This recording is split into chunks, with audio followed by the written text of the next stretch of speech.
EPFO कर्मचारियों के वित्तीय भविष्य को सुरक्षित करने में महत्वपूर्ण भूमिका निभाता है। यह सेवानिवृत्ति के लिए एक बचत योजना प्रदान करता है जो रोजगार के बाद दीर्घकालीन वित्तीय सुरक्षा सुनिश्चित करता है। क्या आप जानते हैं कि ईपीएफओ सदस्य इसके कुछ महत्वपूर्ण नियमों से अनजान हैं? इनमें एक नियम लॉयल्टी कम लाइफ बेनिफिट भी प्रावधान है। आप सभी को मेरा नमस्कार। मैं आपका दोस्त अनुज कुमार और आप देख रहे हैं अपना खुद का YouTube channel ABN news Bharat. साथियों, ये जो जानकारी है वो सभी की सभी इंटरनेट द्वारा ली गई हैं और इसमें से कुछ जानकारियाँ जो है आप सब्सक्राइबरों के द्वारा ली गई हैं। साथियों, आज जो मैं आपके साथ बातें शेयर करने वाला हूँ कहीं ना कहीं स्पेशल और निर्णायक हो सकती है। अगर आपको वीडियो में कंटेंट अच्छा लगे तो वीडियो को शेयर और लाइक कर सकते हैं। चलिए बात करते हैं देश भर के कर्मचारियों के वित्तीय भविष्य को सुरक्षित करने में कर्मचारी भविष्य निधि संगठन यानी कि ईपीएफओ अहम भूमिका निभाता है। यह सेवानिवृत्ति बचत योजना प्रदान करता है। यह रोजगार के बाद दीर्घकालीन वित्तीय सुरक्षा सुनिश्चित करता है। हालांकि बड़ी संख्या में इसके सदस्यों को ईपीएफओ के कुछ नियमों की जानकारी नहीं होती। उनमें से एक है वफादारी सहज जीवन लाभ प्रावधान। इस प्रावधान के तहत ईपीएफओ खाताधारक को 50,000 रुपये तक का बड़ा फायदा मिल सकता है। बस एक ही शर्त है कि इस लाभ के लिए पात्र होने के लिए किसी को 20 वर्ष तक लगातार ईपीएफओ खाते में योगदान करना होगा। चलिए अब इसमें चर्चा करते हैं कि इसका लाभ लेने के लिए क्या पात्रताएं साबित होंगी।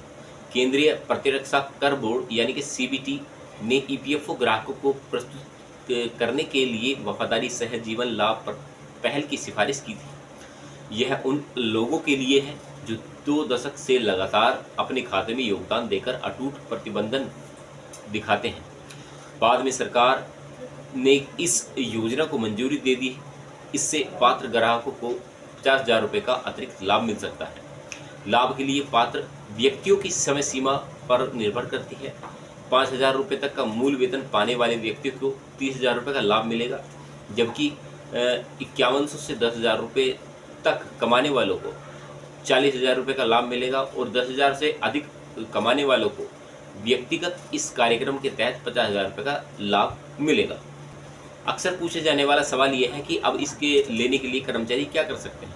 ईपीएफओ ग्राहकों को इस लाभ का लाभ उठाने के लिए उसी ईपीएफ खाते में योगदान जारी रखना होगा। यह सुनिश्चित करना चाहिए कि भले ही वह नौकरी बदल ले, योगदान की निरंतरता सुनिश्चित करने के लिए मौजूदा ईपीएफ खाते को जारी रखने के निर्णय के बाद में पिछले वर्तमान दोनों नियोक्ताओं को सूचित करना महत्वपूर्ण है।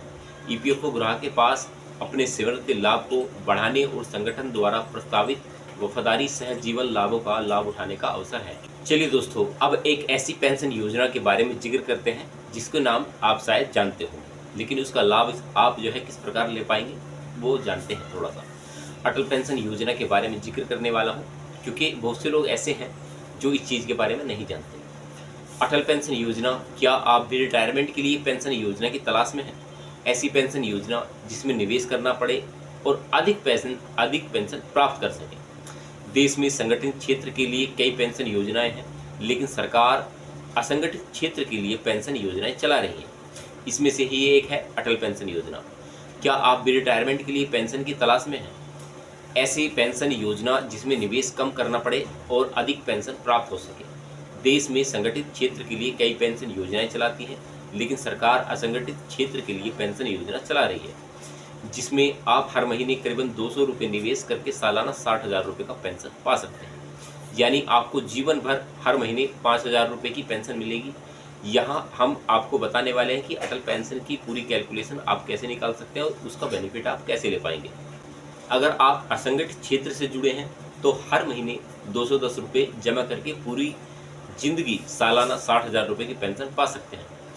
अगर आप 18 साल की उम्र से हर महीने 210 रुपये का निवेश करते हैं तो 60 साल के बाद आपको महीने दर महीने 5,000 रुपये और सालाना 60,000 रुपये की पेंशन मिलती रहेगी। इस सरकारी योजना का नाम है अटल पेंशन योजना, जिसमें हर महीने गारंटीशुदा पेंशन दी जाती है।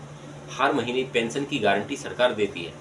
अगर आप यही रकम हर महीने भरते हैं तो आपको 626 रुपये देने होंगे।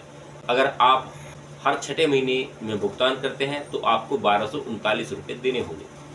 1,000 रुपये की माह पेंशन पाने के लिए अगर आप 18 वर्ष की उम्र में निवेश करते हैं तो आपको 42 रुपये मासिक का भुगतान करना होगा। यानी अब आपको सालाना 12,000 रुपये चुकाने होंगे। चलिए अब जानते हैं कि अटल पेंशन योजना आखिर है क्या। सरकार रिटायरमेंट के बाद आय की सुरक्षा को ध्यान में रखते हुए बजट 2015-16 में अटल पेंशन योजना लेकर आई। इस योजना के जरिए सरकार आम लोगों को, खासकर असंगठित क्षेत्र से जुड़े लोगों को ज़्यादा से ज़्यादा बचत के लिए प्रोत्साहित कर रही है।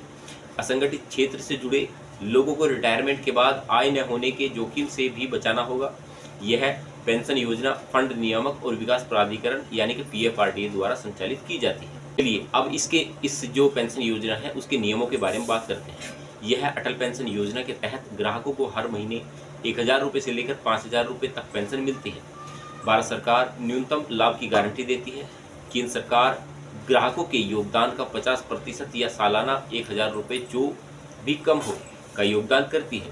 सरकारी योगदान का भुगतान उन लोगों को किया जाता है जो कि वैधानिक सामाजिक सुरक्षा योजना के अंतर्गत नहीं आते और करदाता नहीं है। योजना के तहत 1,000, 2,000, 3,000, 4,000, 5,000 रुपये की पेंशन मिलती है।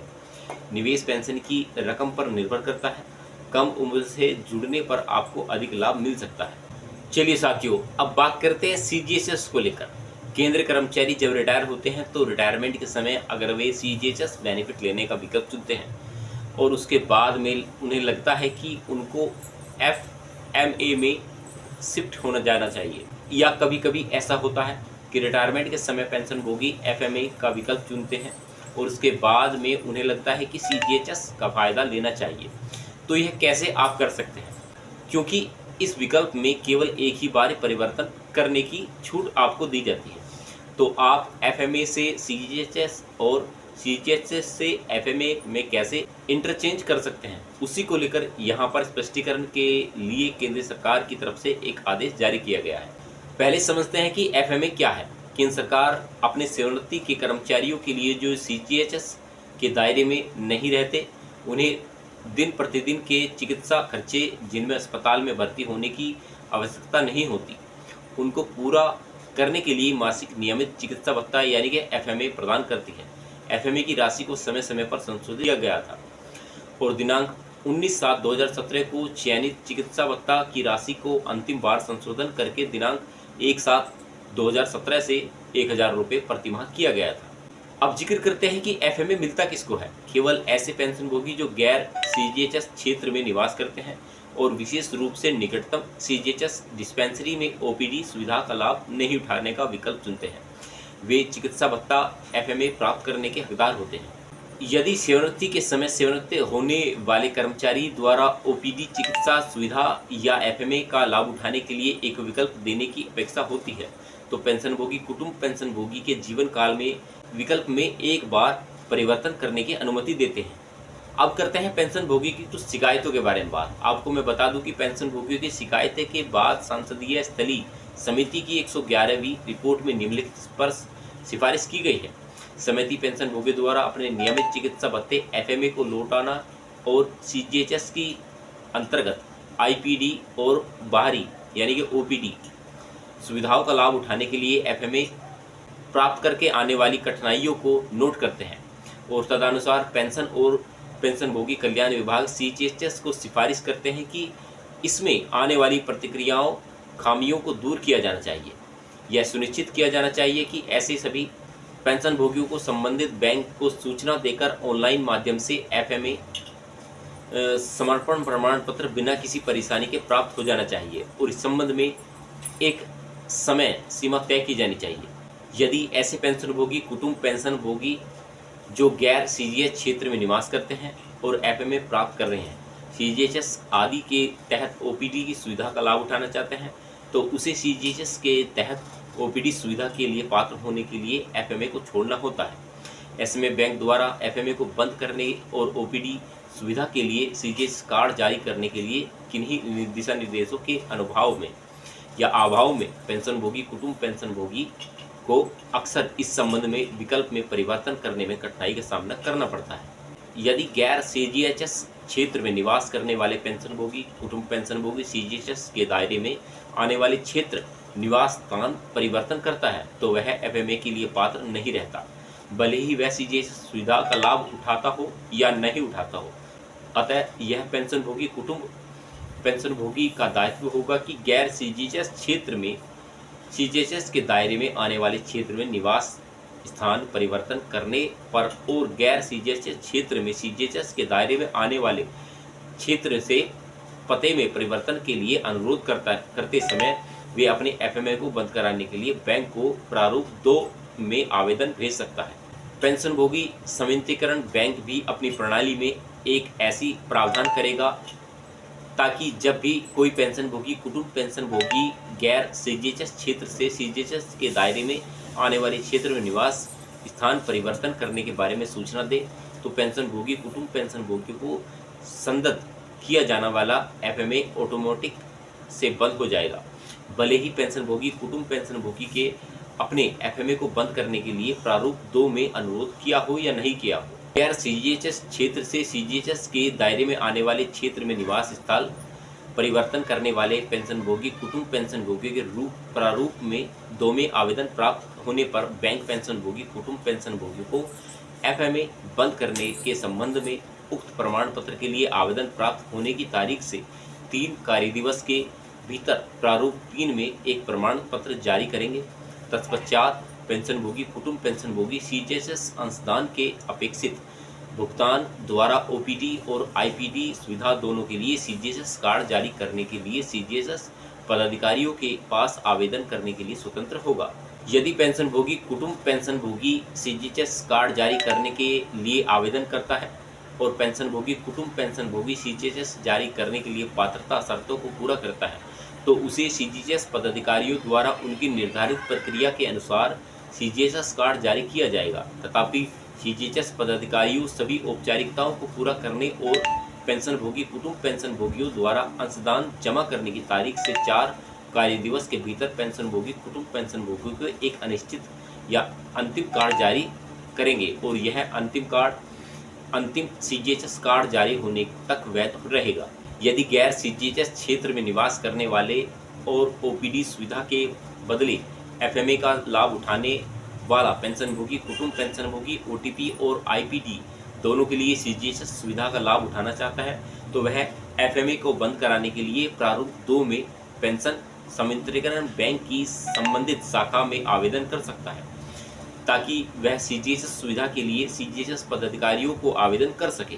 पेंशनभोगी कुटुंब पेंशनभोगी बैंक को प्रारूप 2 में एक वचनबद्ध भी देगा कि सीजीएचएस या उनके संबंधित मंत्रालय विभाग की अन्य सामान्य स्वास्थ्य योजनाओं के अंतर्गत चिकित्सा सुविधा का लाभ उठाने के लिए उनके द्वारा उपयोग किया जा रहा विकल्प एक बार का विकल्प है और उनसे पूर्व में सीजीएचएस से एफएमए में विकल्प परिवर्तन करने की सुविधा का लाभ नहीं उठाता है।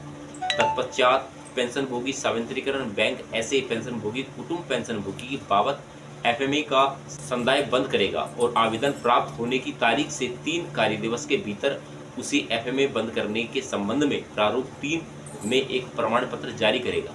तत्पश्चात पेंशनभोगी अपेक्षित सीजीएचएस अंशदान का यह पहले से भुगतान नहीं किया गया है और उसका भुगतान करने के पश्चात ओपीडी और आईपीडी दोनों सुविधाओं के लिए सीजीएचएस कार्ड जारी करने के लिए सीजीएचएस संबंधित पदाधिकारियों को आवेदन कर सकता है। यदि पेंशनभोगी कुटुंब पेंशनभोगी सीजीएचएस कार्ड जारी करने के लिए पात्र शर्तों को पूरा करता है तो सीजीएचएस पदाधिकारी अपनी प्रक्रिया के अनुसार उसे सीजीएचएस कार्ड जारी करेंगे। तथापि सीजीएचएस पदाधिकारी सभी औपचारिकताओं को पूरा करने और पेंशनभोगी कुटुंब पेंशनभोगी द्वारा अंशदान जमा करने की तारीख से 4 कार्य दिवस के भीतर पेंशनभोगी कुटुंब पेंशनभोगी को एक अंतिम कार्ड जारी करेगा। एफएमए को बंद करने के पश्चात बैंक एफएमए को बंद करने के संबंध में पीपीओ के दोनों हिस्सों में आवश्यक परिवर्तन करेगा। संबंधित बैंक का सीपीसी रिकॉर्ड को अपडेट करने के लिए प्रारूप 4 के फॉर्म में केंद्रीय पेंशन लेखा कार्यालय को सूचित करेगा। तत्पश्चात सीपीओ PARS अर्थात सीओ का डेटाबेस में अपडेट के बाद पश्चात संबंधित वेतन एवं लेखा कार्यालय को सूचित करेगा। सीपीओ से सूचना प्राप्त होने पर पीईओ रिकॉर्ड के लिए संबंधित कार्यालय प्रमुख को स्थिति में परिवर्तन की सूचना देगा। यदि ऐसे पेंशनभोगी कुटुंब पेंशनभोगी जो आईपीडी और ओपीडी दोनों के लिए सीजीएचएस चिकित्सा का लाभ उठा रहे हैं, गैर सीजीएचएस क्षेत्र में रहते हुए सीजीएचएस क्षेत्र से गैर सीजीएचएस क्षेत्र में निवास परिवर्तन करने पर एफएमए का लाभ उठाना का इरादा रखते हैं, तो वह सीजीएचएस के अंतर्गत ओपीडी सुविधा को सरेंडर करने के लिए पदाधिकारियों को आवेदन कर सकते हैं। इस आशय का आवेदन प्राप्त होने पर सीजीएचएस पदाधिकारी सीजीएचएस कार्ड पर समुचित प्रखंड करेंगे और आवेदन प्राप्त होने की तारीख से 4 कार्य दिवस के भीतर प्रमाण पत्र जारी करेंगे कि पेंशनभोगी कुटुंब पेंशन ओपीडी सुविधा का लाभ नहीं उठा रहा है और सीजीएचएस के अंतर्गत केवल आईपीडी सुविधा ले रहा है। तत्पश्चात पेंशनभोगी कुटुंब पेंशनभोगी एफएमए के सदस्यों के लिए संशोधित पेंशन सांध्य प्राधिकारी जारी करने के लिए अपना आवेदन सरेंडर प्रमाण पत्र की लिखति सहित कार्यालय अध्यक्ष को प्रस्तुत करेगा। संशोधित पेंशन सांध्य पदाधिकारी जारी करने के मामले को पीपीओ और सीपीओ के माध्यम से सामान्य तरीके से प्रोसेस किया जाएगा और मासिक पेंशन के साथ एफएमए के सांध्य के लिए पेंशन संवितरण बैंक को भेजा जाएगा। इस संबंध में पेंशनभोगी कुटुंब पेंशनभोगी द्वारा आवेदन जमा करने की तारीख से 2 मास के भीतर पेंशन सांध्य प्राधिकरण जारी किया जाएगा। तथापि ऐसे मामलों में एफएमए का सांध्य सजीकरण पदाधिकारियों द्वारा सरेंडर प्रमाण पत्र की जारी करने की तारीख से किया जाएगा। मैं आशा करता हूं दोस्तों, जो मैं आपको जानकारी देना चाहता हूं वो कहीं ना कहीं आपके लिए सफलता का कारण जरूर बनेगी, क्योंकि आपको ऐसी नॉलेजेबल वीडियो और कहीं नहीं मिलेगी। जो जितनी भी जानकारी थी इंटरनेट द्वारा ली गई जानकारियाँ, वो कुछ खास जानकारियाँ जो है आप व्यूअर्स के द्वारा ली गई हैं। तो मैं आशा करता हूँ अभी तक आपने चैनल सब्सक्राइब एंड वीडियो को लाइक कर दिया होगा। चलिए मिलते हैं आपसे ऐसे ही नॉलेजेबल मुद्दे के साथ। तब तक अपना ख्याल रखें। तब तक के लिए नमस्कार, जय हिंद, वंदे मातरम।